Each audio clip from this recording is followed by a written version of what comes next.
On October 31st of 2024, Arkansas Governor Sarah Huckabee Sanders announced the state purchased approximately 815 acres in Franklin County to build what would be the largest prison in Arkansas.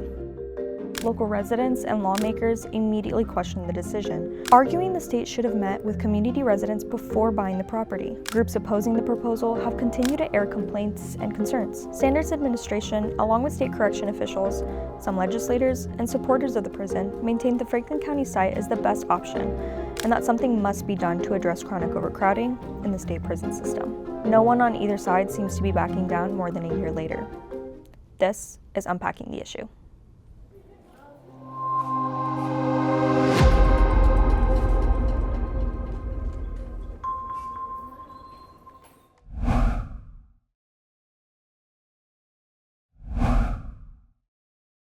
When the state announced the purchase of the Franklin County land for a 3,000-bed prison, Governor Sanders pointed to crowding in the prison system as the main reason for the project.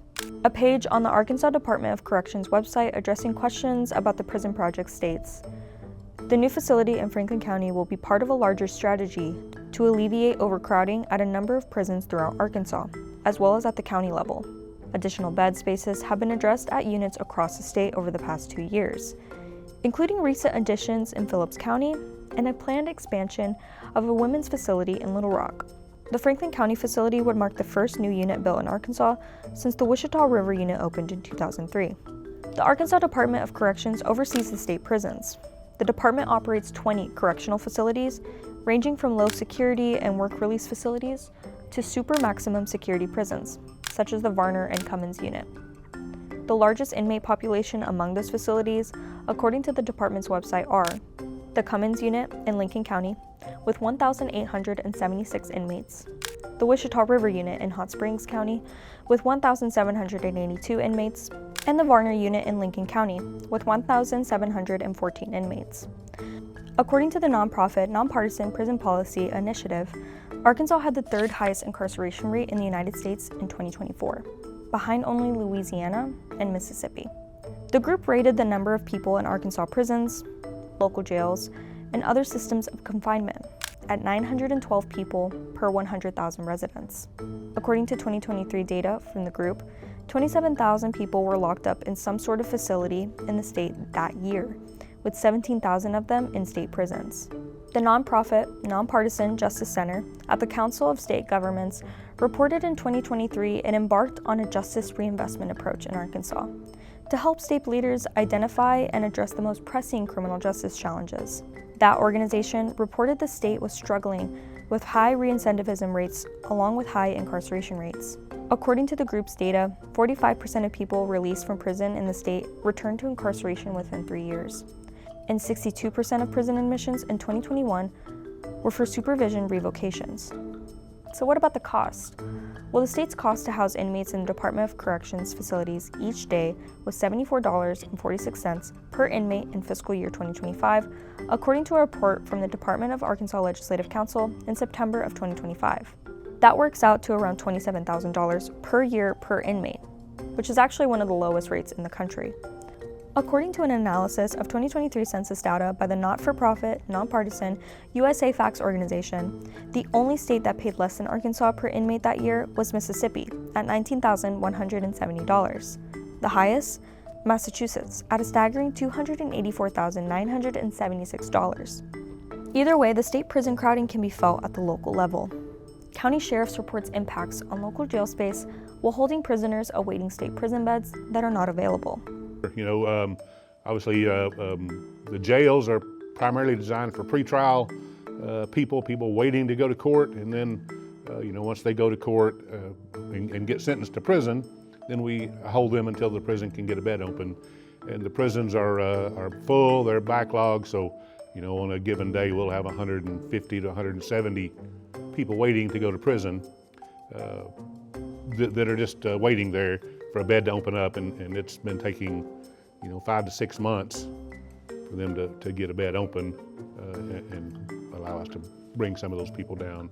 So the state does reimburse us at about $40 a day. It costs us just a little over $80 a day to house somebody.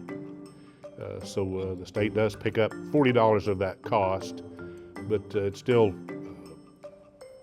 it's just a significant drain on our county resources. That, and add to the fact that we're overcrowded, and I've got this morning I had 150 people sleeping without a bed, sleeping on the floor. On the floor means that we give them double mattresses, but they don't have a bunk assigned to them. So there's about 150. So if I got rid of the 150 state people, if they had a place to put them, then I might not have anybody on the floor. Any given point, we have somewhere between 80 to about 120. That number fluctuates in that zone. That are state inmates who have been through the court process in Benton County, and they're waiting on a prison bed. On a statewide level, if you count all the county jails in Arkansas, we're approximately over 2,000 people are sitting in county jails right now waiting on a prison bed. So the state does need that. I mean, when you look at that number, it was never intended for the counties to house state inmates, but there's over 2,000 today. So the state the governor wanted to build a 3,000 bed facility. We know we need 2,000 right now. I'm assuming that 3,000, they're taking into effect that it would take several years to build a facility of that size and nature, probably 3 to 5 years, my guess. Over that time of growth, we'll probably need 2,500 beds. So I think that they're planning for the future a little bit on that aspect. Speaking during a joint legislative committee meeting in August, Sebastian County Sheriff Hob Reunion expresses frustration with the crowding issue and its impact on his jail, saying, quote, "I don't care where it's at, how big it is. We need more bed space. And whether that's dollars or whether that's separate locations, I don't know what that is, but I'm asking you please. The wheels haven't come off yet on our criminal justice system, but they're wobbling really hard. I've been doing this for 35 years, and it scares me." But justice reform advocates, such as Sarah Moore with the Arkansas Justice Reform Coalition, argues the issue has less to do with a lack of space and more to do with locking up too many people to begin with. Whenever you talk to individuals who end up in jail and prisons across our state, what oftentimes happens is that people's unmet needs and under-resourced needs are what are leading to them ending up in arrest in these carceral settings. Folks lack housing. At any time that you look at the jail roster in Washington County, about 80 to 100 folks list an address that's our Seven Hills location or show as being unhoused. This is the most expensive form of housing that we can be providing at our local detention centers and our state prisons. So a fraction of those monies stabilizing people and doing things like permanent supportive housing has a lot more benefit to our community. Additionally, when you chat with individuals, again, that have been in our system in and out, what they will report to you is that easily about 90% of the population has sought out and not been able to seek services in the community for things like addiction and recovery services or mental health. They either lacked the funds, the beds were not available, or they didn't have appropriate insurance to access that care. And so again, a fraction of the cost, to start to invest in or take in and redirecting these funds into community supports that help to prevent folks from getting into acuity, also exit them out of other parts of our taxpayer-funded systems, and things like tying up ER time and money and those visits, emergency response that happens for folks whenever they're not having their needs met. And so we free up those parts of our services in our communities that are direly needed for other things as well. Moore also questioned whether some of the crowding is a self-inflicted problem caused by the Truth in Sentencing Act of 2023 that lengthens the percentage of time people convicted of certain crimes must serve. So the Truth in Sentencing Act that was passed in 2023, made efforts to lengthen sentences and was, touted as a deterrent to crime. But again, going back to the evidence, whenever you look at the materials that are out there that have researched this, there's no evidence that says that a longer sentence is correlated to a deterrent for crime. And in fact, and when you look at and talk to criminologists, people actually age out of criminality. And so really in the state prison system, additionally, there's been news recently, about struggling to meet the appropriate requirements for the American Disabilities Act, for people with mobility and other challenges. We have an aging population in our prison system here in Arkansas and across the nation that we're not adequately prepared, to care for in a humane way, in a way that's cost effective. And so again, the evidence points to these are individuals that are not dangerous to be released back into the community, yet we continue to lock them up in a really inhumane way. And so really, the evidence and the conversations and looking at giving people harsher sentences is not necessarily correlating with there being a reduction of recidivism or the crime rate, going down in a particular area. If I could boil it down to this, if we continue like this, if we continue with our arrest rates and our recidivism rates, we'll never catch up to this issue. We have to do something to stem this tide on the front end, or I think we're all going to be in trouble. The other thing I see is a lot of the sheriffs and county judges around the state are very frustrated. I think in their point of view, this has reached the crisis level. I think everybody around the state's ringing the alarm bells, if you will, that we need help, we're being overwhelmed. And I think, of course, a good public servant always worries about that issue, that bad instance that can happen with somebody who should have been in jail but wasn't. And that we don't want our lessons to come through heartache. We would like for them to come through edification and research on the front end. But I go back to, I don't think anybody can argue the results we're getting out of our justice system no matter what side of the political aisle you stand on right now. Right now we have over 40,000 unserved warrants in the state of Arkansas. That's just because our law enforcement agencies are completely overwhelmed. And then also we have over 2,000 inmates, state inmates in these county jails. That's a backup that's severe, and that's a backup that's also taken the treasure out of those communities. What I see is the state will reimburse us $40 a day for holding a state inmate. The reality is it costs the Washington County $95 a day to keep that inmate. So we're already losing.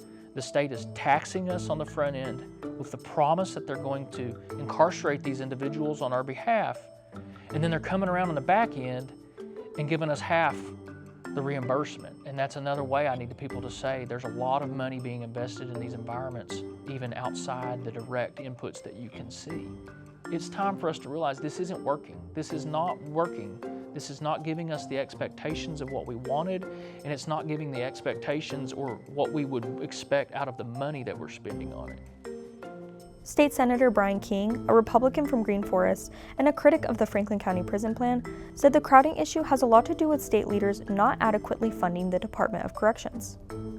The number one overwhelming thing that has contributed to this has been previous governors and legislators, even ones like Bart Hester who beat their chest up on crime, that have not funded.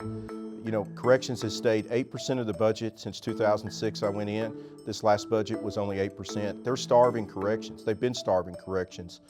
This high overcrowding, high crime has been happening for at least 15 years, 10 years back at least, and it is a lack of funding. If the corrections had been receiving 2% more, from 8% to 10% since Bart Hester went into office, corrections would have received $1.4 billion more dollars.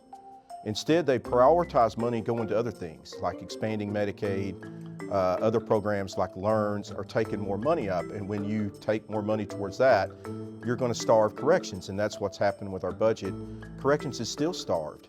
I mean, corrections needs more money out of this last budget. You can't solve any crisis without money, and no crisis is created without a lack of money, and unfortunately, a lot of the Benton-Washington County reps over the years have starved corrections while funding other priorities. That's why we have the crisis. Well, what I'll say is, early in the session, the legislature saw fit to give $75 million back to the Department of Corrections for capital projects, and The prison that's been proposed in Franklin County. Right. As far as where I sit, that is 100% going to happen there. The timeline hadn't been slowed down. It just puts a little more pressure on how we're going to fund it and when. But we've got $75 million to do the architecture and engineer and start moving forward. And you don't spend all that money at once, but when government works, if you sign a contract that's 3% of $800 million, you have to go ahead and account for it like you spend it. So even though you're going to spend it over the next several years, so that's where that's at. I suspect that's I don't suspect. I think that's going to happen. It's an absolute necessity for our state.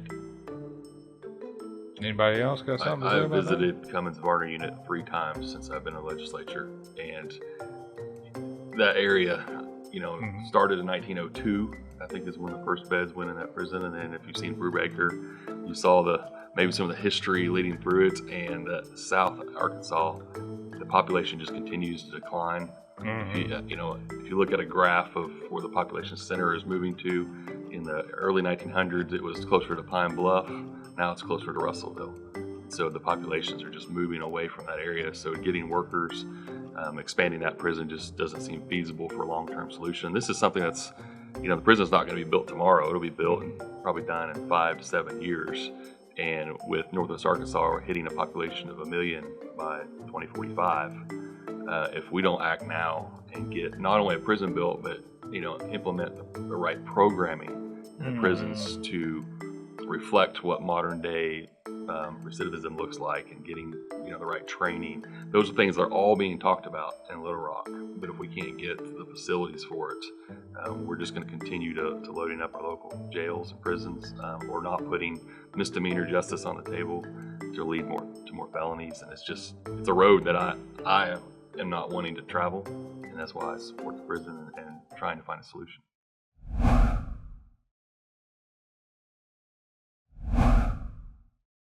Information from the governor's office and the Department of Corrections says the state wants to build the prison along Arkansas Highway 215, about 7 miles north of Charleston. According to the state, the site is in proximity to more than 100,000 workers in a 5-county radius. The site has access to cell reception, water, natural gas, electricity, and emergency services. And multiple water source options are being evaluated. An information sheet shared online by the Department of Correction asserts the project can be planned to include 3,000 beds when finished, but be constructed in phases, with cost estimates ranging from $470 million to $1 billion. If the prison were up and running today, with all its beds full, and the $74.46 per inmate cost currently paid in Arkansas was to hold, then the cost for holding inmates in the facility would be around $223,384 per day, or about $81.5 million a year. The prison proposal has received a lot of pushback since its first announcement, including residents living near the site, justice reform advocates, some state lawmakers, and even the Chickamauga, a Native American tribe who claims the land could be home to grave sites of their ancestors. John Jackson, who lives just across the road from the proposed prison site, said the announcement itself came as a shock to area residents, who have complained the state made the decision without getting feedback from them first.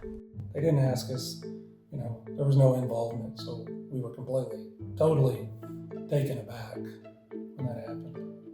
Okay, number one, I'm not a NIMBY. This has not been the issue to me.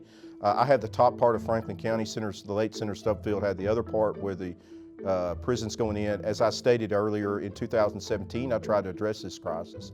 So whenever this came in, it was like, who's going to step up? Senator Stubbsfield, was having some health problems, and so we worked on it together. And for the people of Franklin County, number one is, people shouldn't be railroaded. I mean, we should not have, our founding fathers fought for a system of government that didn't allow the king's men to come in and take your land without a due process. And right now in our government, it doesn't matter where it goes. In any part of the state, we should have a due process rather than just call up and say, oh, by the way, you're going to get a prison and you're going to like it and I don't care what you think. That just shouldn't happen in our government today. Jackson also expressed concerns about safety, with the prison being built so close to neighboring homes, pointing to when convicted killer Grant Hardin escaped from the state prison in Calico Rock in 2025, and asking what would be the result of something like that happening at the chosen site. It's in the middle of a community. Jimmy Joe's house literally borders the prison. There's 6 houses on Country Heights that border the prison. Carolyn Sue, my wife's aunt, borders it down to the south. Joe Beers borders it to the south as well. Why is it that you would select a site that literally has houses within feet of the location? It's like if Calico Rock had happened here, somebody would have died because they would be in our garage, literally. They'd gone over to that garage, it's attached to my son's house. He would have went in there, we would have found him, and one of us, I would have had to shoot him, or he would have shot me. Other sticking points include the general sustainability of the land for construction, the availability of water on the site, and the cost estimates put forth by the state government. While online information sheets provided by the state suggest water is accessible, and the governor's office has maintained that this is the case, state-hired surveyors drilled on the property in search of water, but found a minimal flow. Thus far, state attempts to get water from nearby cities have also fallen flat. There's no water, as we've told them since day one. We told the lady at the town hall that was sitting in front of us, she was a board member. It's like, there's no water out there. And it's complete rock. If you look at their own study, they drilled 27 test holes. All 27 of them failed at 4.5 foot or less. It's in their own report, right? There is no way to do the sewer out here. My septic system, when we built the house, we did the perk test. They're like, sorry, you failed. You have to add an extension to your hose, to your line going out to the septic tank, and now you have to make your lateral lines 75 feet longer, each one of them. That's one household on this mountain. There's rock, like you wouldn't believe. We've dug 3 septic tanks in the last 15 years. All 3 of them had to have special equipment to dig a septic tank. The build is going to be virtually impossible. They keep saying, well, it's rock. Well, their well report, right? You drill a well over there. It's 200 feet deep. The first 2 feet is clay. The next 198 feet are shell. There's no intermittent, there's nothing. It's rock. It's rock for 100, 200, 300, 500, 700 feet deep. How easy and how cost effective is that going to be for that location? The second part is the site location. As somebody that's been back in the construction business, the site location, let's say you're budgeting $800 million. If your site prep, before you even start the foundations, is going to cost $250 million to do, then you only have $550 million to build beds with. If your site location, the site prep is only $50 million, then you have $750 million to build beds with. The governor's original proposal with Joe Porfiry, was literally a fantasy to say that we could build a 3,000 bed prison for $470 million. You look at other states like Alabama and Utah, that was just a complete farce to even try to sell that as that. So it has been more about the economics, the site location, the way people were done, than it has been about whether a prison is right location. It is not the right location for the people of Arkansas. That's been clearly shown multiple times. This whole plan has been built on lies, deception, and gross incompetence, and it has clearly been shown out in everything that's been presented. The federally recognized Chickamauga Native American tribe also has raised concerns the site may contain graves of tribal ancestors and other artifacts. The tribe has sought to have a cultural survey done on the land before any work is started on the proposed prison. Under the Federal Native American Graves Protection and Repatriation Act of 1990, unearthed remains or artifacts must be returned to the tribes. Tribes can offer geographical, archaeological, anthropological, folkloric, historic, or other relevant information to show evidence of a cultural affiliation with a piece of land. Justin Flanagan, Western Regional Medal Chief of the Chickamauga Nation, has said of the prison site, quote, "This is right in the middle of our treaty and promised land. We're going to have to preserve what is culturally important to us."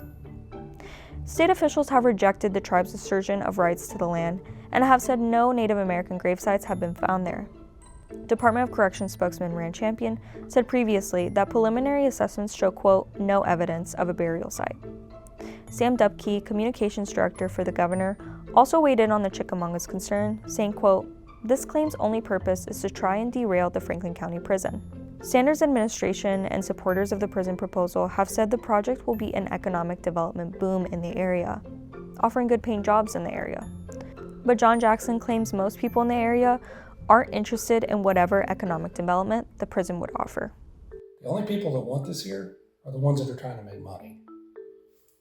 Those are the people that are like, oh, hey, can I get some of the pie? And honestly, you go out to like the barbecue place, right? The barbecue place would stand to make a mint by this being here, right? You're gonna have hundreds of workers out here. You go out to the barbecue place. She lives in Paris. Ask her, say, hey, what do you think about this? She'll say, I don't want it. Why don't you want it? Because my customers don't want it. It's like, I'm not gonna sell out my friends and family for money. And there's a few in this town that will, but they've never come out and said it. Even they won't come out and say, I'm for this. I've been to Franklin County and I've talked to the people there, and of course they don't want it in their community, understandably, but there's also the issues of staffing, not being able to staff it, not being able to get infrastructure to it and everything. And there have been other instances in the state where jails have been built, facilities have been built, and they weren't able to staff them. Vanner, a California-based construction management company, is overseeing the job on behalf of the Corrections Department after signing a multi-million-dollar contract in 2024. Senator King and others have rallied against the company, accusing its representatives of failing to communicate with legislators. I've never seen anything on this level of government people and getting checks that stonewall you, mislead you, won't meet or talk to you. You know, if they're going to show up and cash Arkansas tax dollars, they should meet with the representatives when they have questions about it, especially the ones like Senator Stubblefield and I that represent the district that is going to be possibly the most impacted. King was also speaking there of the late Senator Gary Stubblefield, who died in September of 2025 and was a staunch opponent of the prison proposal. An upcoming election for the late senator's seat is being watched closely, as the outcome could have a significant impact on support or opposition of the prison in the legislature.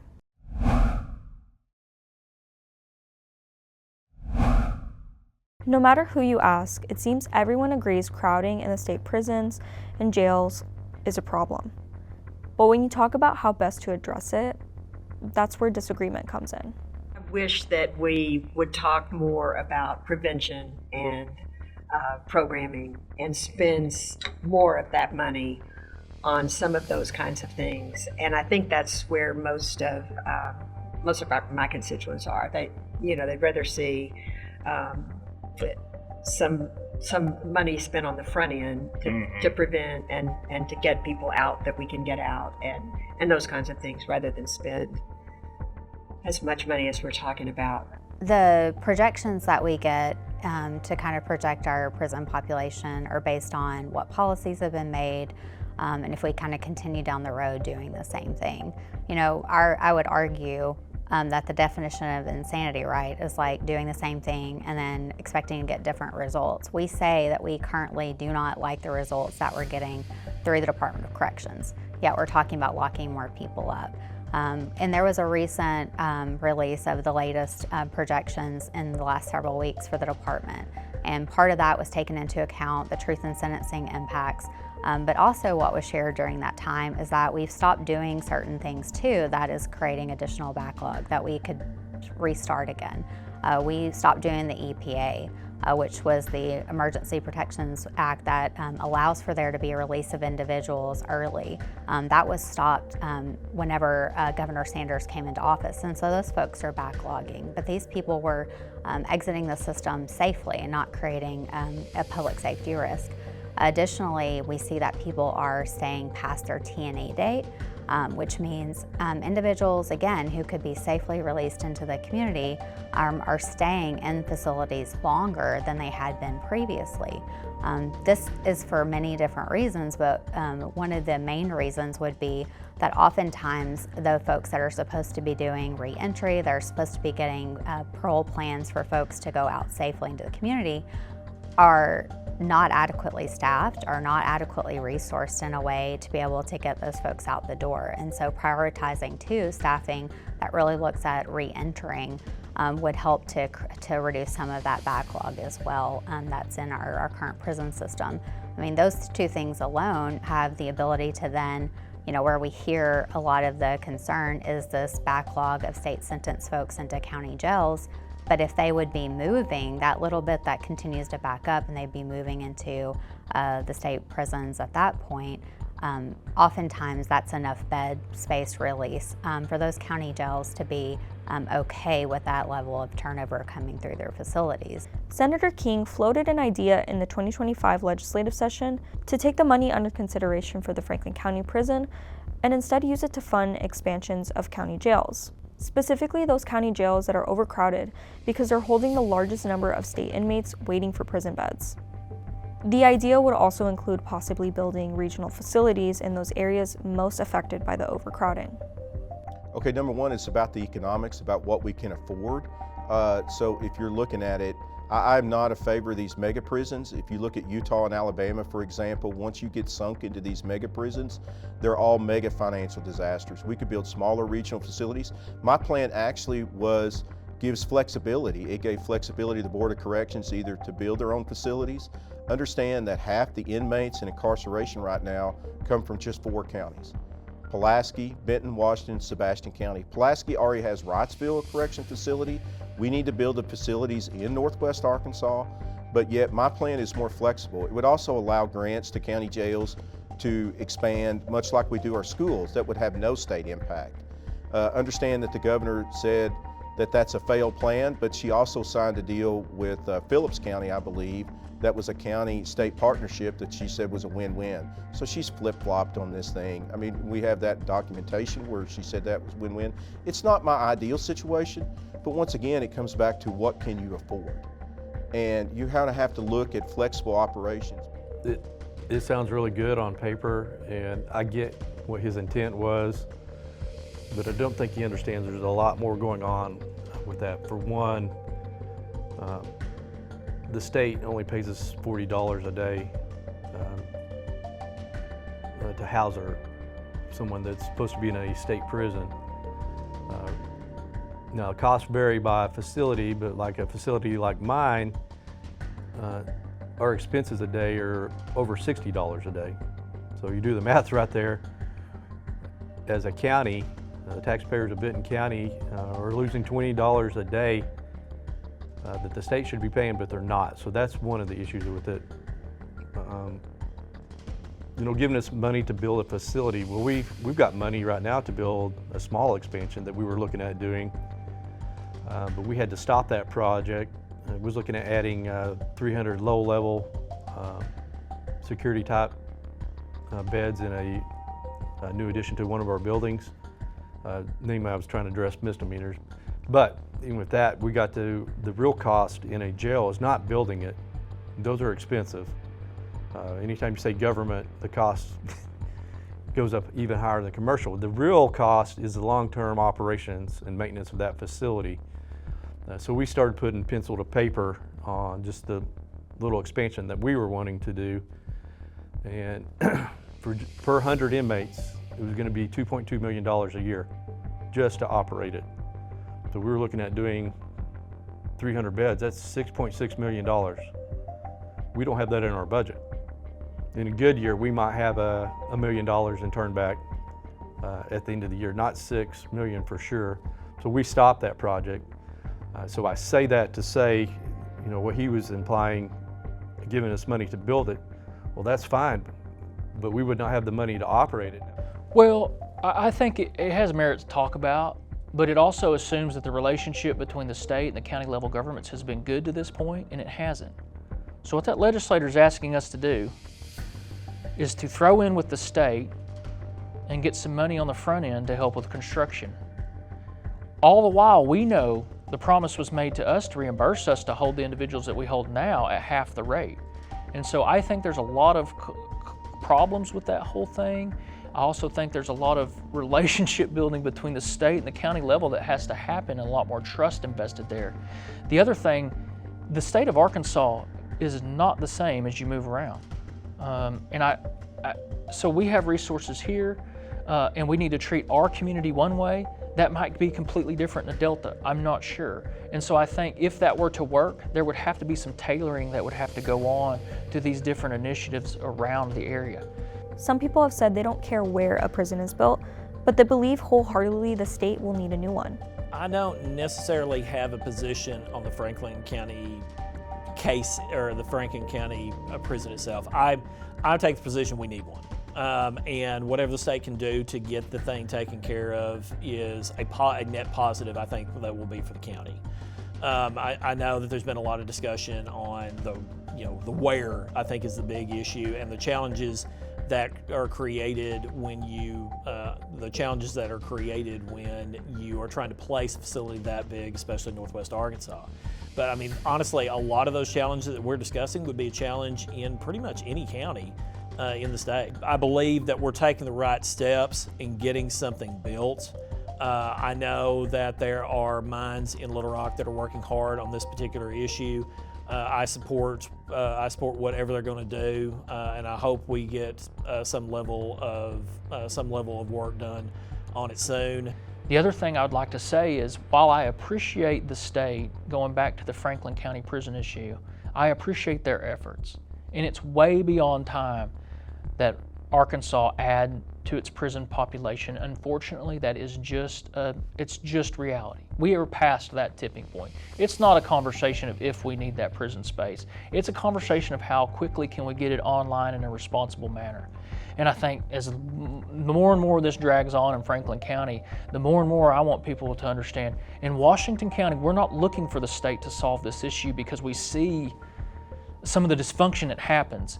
We're wanting to help that conversation, we're wanting to be an asset to it, but what I want people to know is it's been my mentality, and I think it's time in localities to take responsibility for ourselves, our community, pull ourselves up by the bootstraps, and try to effectuate change in this environment through our actions. Governor Sarah Sanders, through spokesman Sam Dubke, declined an interview for this episode. The governor's position has remained that the Franklin County site is the best place to build the prison, and that it will get built. John Jackson hopes that isn't the case, that he won't look out his front door and see a prison on the other side of the road. Until that happens, he'll make his opposition known. Even if the prison is built, he has no intention of moving away from the family home. I say because this is my home. Just because the government overreaches and steps on us doesn't mean I'm going to leave.